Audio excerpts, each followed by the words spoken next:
Dans l'histoire fascinante du triomphe économique de la Corée du Sud, les ombres dansent parmi les gratte-ciel. Sous la façade étincelante de la prospérité, une question lancinante persiste. Quel secret se cache dans les recoins sombres de cette réussite captivante? Séoul n'était que l'ombre de sa splendeur actuelle à l'époque enchantée des années 1960. La majorité de ses habitants n'avaient pas d'instruction et peinaient dans une économie faible, insignifiante, même par rapport à celle de leurs voisins du Nord. Aujourd'hui, la ville est le théâtre d'une étonnante histoire de progrès et de résilience. Même les pays européens sont jaloux de la couronne d'infrastructures actuelles de Séoul qui est inégalée. Au fil des ans, des centaines de milliers de diplômés universitaires enthousiastes émergent, apportant une nouvelle vitalité à l'industrie en plein essor de la Corée du Sud. L'avenir, grâce à ce pays remarquable, une œuvre coréenne bien aimée ornera peut-être les murs de votre modeste maison. En raison de son taux de suicide élevé et de l'instabilité de son marché de l'emploi, la Corée du Sud, autrefois nation d'émerveillement et de réussite, porte aujourd'hui une ombre effrayante. Dans l'une des nations les plus malheureuses de la planète, les jeunes Coréens sont confrontés au chômage.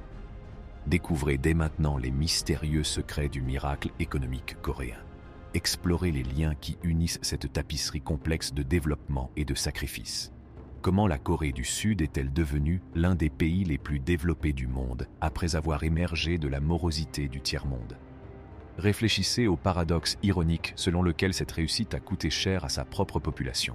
Découvrez la face cachée du miracle coréen au cours d'un voyage qui captivera vos sens. Cette histoire en dit long sur le prix du progrès et sur les conséquences effrayantes qui se cachent dans l'ombre d'une grande prospérité. Au milieu des années 1950, la Corée était en mauvaise posture en raison de l'occupation japonaise prolongée.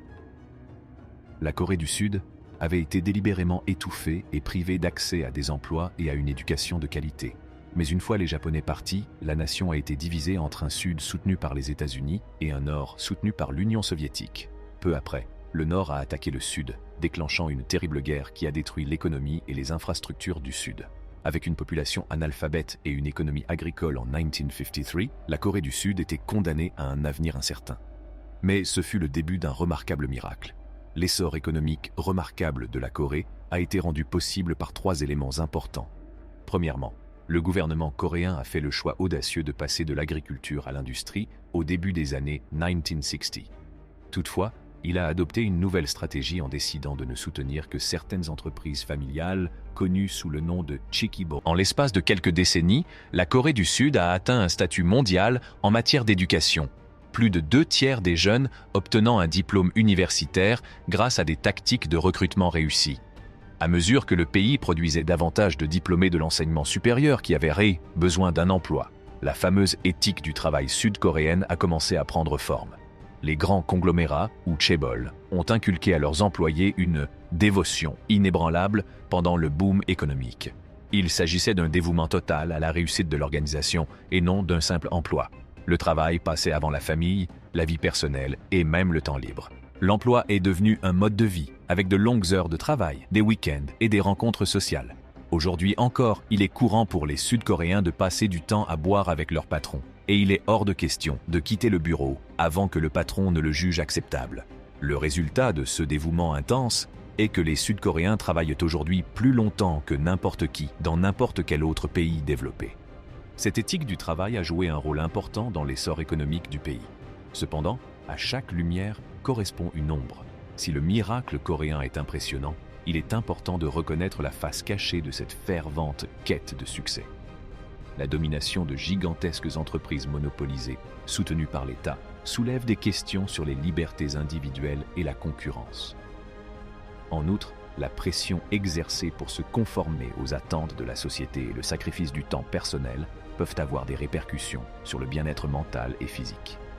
Ainsi, si la recette du succès de la Corée du Sud semble remarquable, elle s'accompagne de ses propres complexités. La combinaison de conglomérats soutenus par le gouvernement, d'une population hautement éduquée et d'une éthique de travail inébranlable a indéniablement apporté la prospérité. Néanmoins, il est essentiel de mettre en lumière les inconvénients potentiels et d'envisager une approche plus équilibrée du travail et de l'épanouissement personnel. En Corée du Sud, le succès des chaebol, grands conglomérats, a conduit à un paradoxe unique. La population est devenue un mode de vie, avec de longues heures de travail, des week-ends et des rencontres sociales. Aujourd'hui encore, il est courant pour les Sud-Coréens de passer du temps à boire avec leur patron. Et il est hors de question de quitter le bureau avant que le patron ne le juge acceptable. Le résultat de ce dévouement intense est que les Sud-Coréens travaillent aujourd'hui plus longtemps que n'importe qui dans n'importe quel autre pays développé. Cette histoire en dit long sur le prix du progrès et sur les conséquences effrayantes qui se cachent dans l'ombre d'une grande prospérité. Alors que ces entreprises contribuent de manière significative au PIB du pays, elles ne fournissent qu'un faible pourcentage d'emplois. Elles sont devenues expertes dans l'art de développer leurs activités sans embaucher de personnel supplémentaire, ce qui leur permet d'économiser de l'argent, mais limite les possibilités d'emploi. Cette situation est préoccupante, car les emplois prestigieux et bien rémunérés sont principalement concentrés dans ces entreprises chaebol. Il en résulte une concurrence féroce entre les diplômés de l'enseignement supérieur qui aspirent à travailler pour ces entreprises. Toutefois, le système éducatif sud-coréen a créé un surplus de personnes hautement qualifiées, ce qui fait qu'il est extrêmement difficile pour les diplômés de trouver un emploi adéquat. Il est choquant de constater que les diplômés de l'enseignement supérieur en Corée du Sud sont confrontés à des taux de chômage plus élevés que les non-diplômés, un phénomène inconnu dans d'autres parties du monde. Le gouvernement a même lancé des programmes visant à aider les jeunes diplômés à trouver un emploi à l'étranger pour éviter qu'ils ne tombent dans la pauvreté. La cause profonde de ce problème réside dans l'obsession de la Corée du Sud pour la réussite et l'éducation. Le système éducatif du pays est devenu le plus compétitif au monde, et même les jeunes enfants doivent travailler incroyablement dur pour rester dans la course. L'enseignement privé est devenu la norme, les familles consacrant une part importante de leurs revenus à des cours de soutien après l'école.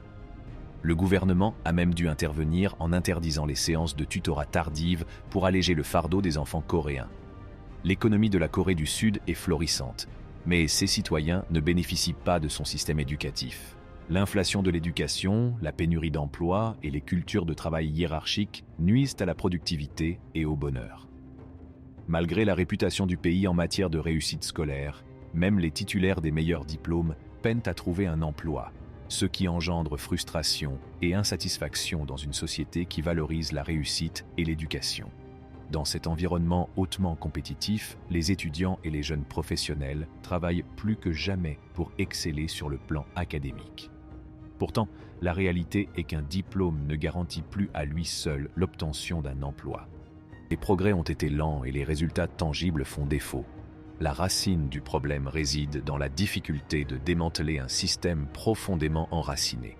Des entités puissantes, telles que les grandes entreprises, connues sous le nom de chaebols, exercent une influence politique considérable et tirent profit de la situation actuelle.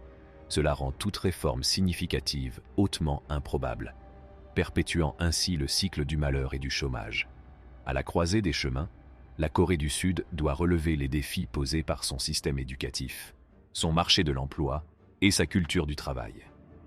Le boom économique impressionnant du passé a peut-être créé des entreprises qui sont aujourd'hui considérées comme trop grandes pour faire faillite, ce qui entrave les efforts de réforme. Le taux de chômage croissant des jeunes aggrave encore le problème, menaçant la stabilité de la société.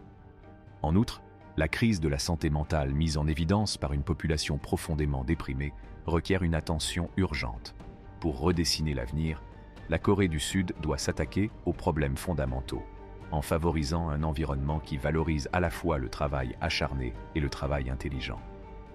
Cela implique la promotion d'une culture du travail plus méritocratique qui récompense les performances et l'innovation, plutôt que la loyauté aveugle. Parallèlement, il convient de poursuivre les efforts visant à diversifier l'économie et à créer des possibilités d'emploi viables. En s'attaquant de front à ces défis et en encourageant un changement des valeurs sociétales, la Corée du Sud peut aspirer à un avenir plus heureux et plus prospère pour ses citoyens. C'est tout pour la vidéo d'aujourd'hui. N'oubliez pas de donner un coup de pouce à cette vidéo et de vous abonner à notre chaîne. Merci d'avoir regardé cette vidéo.